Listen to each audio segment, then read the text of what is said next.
तो दोस्तों आज की वीडियो में हम बात करने वाले हैं कि आखिर ये प्रोसेसर्स क्या होते हैं और आखिर इन प्रोसेसर्स में कोर्स का क्या मतलब होता है। जी हाँ दोस्तों, बहुत बार आप सुने होंगे कि हमारी कंप्यूटर में है ड्यूल कोर का प्रोसेसर, किसी में आप सुने होंगे उसके में है क्वाड कोर का प्रोसेसर, किसी में ऑक्टा कोर, किसी में हेक्सा कोर और डेका कोर के प्रोसेसर्स भी अभी टाइम में आ रहे हैं।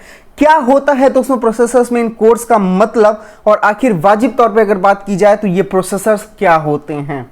तो अगर नहीं किया हमारे चैनल को सब्सक्राइब तो फटाफट से कर लो सब्सक्राइब, क्योंकि आज हम सीखने वाले हैं इसी प्रोसेसर्स और इनकी कोर के बारे में। दोस्तों सबसे पहले बात करते हैं प्रोसेसर के बारे में। प्रोसेसर यानी किसी भी चीज को प्रोसेस करना। प्रोसेस करने का मतलब क्या दोस्तों, अगर मैं किसी फोल्डर में अगर कोई इमेज सर्च कर रहा हूं तो हमारा जो प्रोसेसर है क्या उसको प्रोसेस करके हमें देगा। हमारे मॉनिटर पर जो चीज अपीयर होगी वो बिकॉज ऑफ हमारे प्रोसेसर अपीयर होगी। तो प्रोसेसर वो होता है दोस्तों जो किसी भी चीज को प्रोसेस करता है, किसी भी काम को करके देता है। प्रोसेसर्स में कोर का मतलब ये होता है, जैसे प्रोसेसर का मतलब आप ऐसा समझो एक आदमी, मैं किसी आदमी से कहा कि तुम ये काम करो, तो प्रोसेसर का मतलब होता है आदमी। प्रोसेसर में कोर का मतलब होता है उस आदमी के कितने हाथ हैं।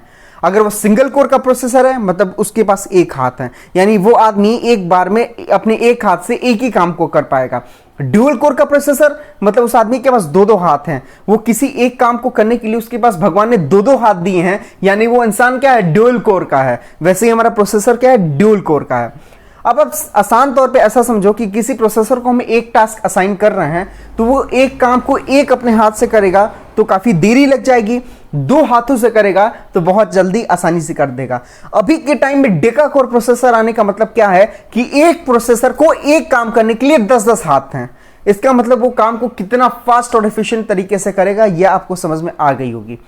तो सब बात करते हैं कि प्रोसेसर जब भी किसी चीज को प्रोसेस करता है तो कोर्स उसमें कैसे हेल्प करते हैं। आपने मल्टीटास्किंग कॉन्सेप्ट जरूर सुना होगा दोस्तों, कि एक बार में एक प्रोसेसर कई सारे मल्टीटास्क को परफॉर्म कर सकता है। दोस्तों ऐसा होता यह है कि प्रोसेसर एक बार में एक ही काम को करता है, लेकिन जो टाइम शेयरिंग का कॉन्सेप्ट है वो उसे मल्टीटास्किंग बना देता है। यानी कि दोस्तों टाइम शेयरिंग से ऐसा लगता है कि एक बार में एक प्रोसेसर डाउनलोड भी कर रहा है फाइल को, वीडियो को भी रेंडर कर रहा है, और बहुत सारे ऐसे प्रोसेसर्स हैं जो एक प्रोसेसर कई सारे टास्क को परफॉर्म कर रहा है। लेकिन दोस्तों बहुत सारे ऐसे काम होते हैं कि आपके बहुत सारे हाथ होते हुए भी आप नहीं कर सकते। जैसे सीपीयू ने सिग्नल भेजा किसी प्रिंटर को कि आप उस प्रिंटर को एक बार में एक ही कमांड दे सकते हैं, तो आपके प्रोसेसर्स में भले कितने भी हाथ हो, हाथ का मतलब मेरा कोर से है, कितने भी कोर क्यों ना हो, वो प्रिंट का जो कमांड है वो एक बार में एक ही बार जाएगा उस प्रिंटर को। तो प्रोसेसर वो होता है दोस्तों जो एक दिमाग होता है कंप्यूटर का, जो कि चलाता है, सब कुछ रन करता है।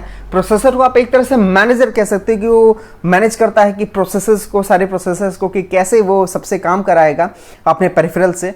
और आप बेटर कह सकते हो दोस्तों प्रोसेसर को समझने के लिए कि जैसे एक चाइनीज इंसान है, एक जापानीज इंसान है, तो चाइनीज या जापानीज वो आपस में तब तक कांटेक्ट नहीं कर पाएंगे जब तक उनको आपस में एक दूसरे की भाषा ना आती हो। किसी एक को भी अगर दूसरे की लैंग्वेज समझ में आती हो तो वो आपस में कम्युनिकेशन कर लेंगे।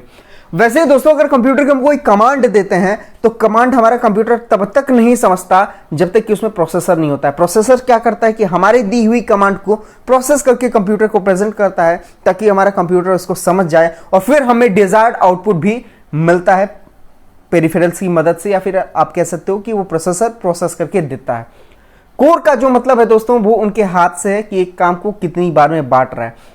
अब दोस्तों ध्यान देते हैं कुछ प्रोसेसर्स के टाइप्स के बारे में, जो कि हमारे आते हैं ड्यूल कोर के प्रोसेसर, यानी उनको एक काम दो तरीके से वो कर सकते हैं, उनके पास दो हाथ हैं।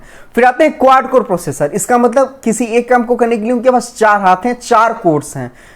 और दोस्तों उसके बाद आते हैं हेक्सा जिनके पास 6 है, उसके बाद आते हैं ऑक्टा जिनके पास 8 है, फिर आते हैं डेका कोर प्रोसेसर्स जिनके पास एक प्रोसेस को करने के लिए दोस्तों 10-10 हाथ मिले हुए हैं, 10-10 रास्ते मिले हुए हैं किसी एक पर्टिकुलर डेटा को पास करने की। तो आप सोच सकते हो कि वो कितना ज्यादा एफिशिएंट होगा।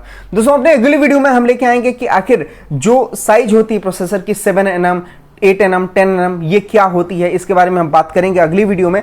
अभी के टाइम आपको एक और चीज बता दूं कि जैसे हम पानी को लीटर में नापते हैं दोस्तों, आलू प्याज खरीदने जाते हैं तो उसे किलो में नापते हैं, वैसे ही हमारी प्रोसेसर की क्षमताओं को गीगाहर्ट्ज में नापा जाता है कि एक प्रोसेसर कितने गीगाहर्ट्ज का है।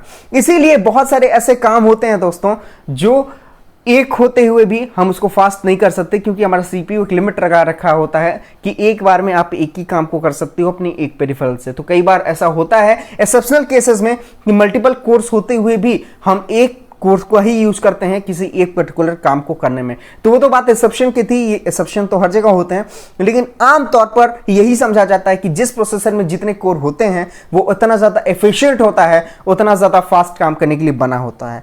तो आइए दोस्तों, आपको समझ में आ गया होगा कि क्या होता है प्रोसेसर और क्या होता है उनके कोर्स, उनका क्या यूज होता है। तो अगर आपको हमारा वीडियो पसंद तो फटाफट से कर दो लाइक, कमेंट, शेयर अपने दोस्तों के साथ और चैनल को भी कर दो सब्सक्राइब, ताकि आपको मिल जाए नोटिफिकेशन जैसे ही हम अगला वीडियो अपलोड करते हैं।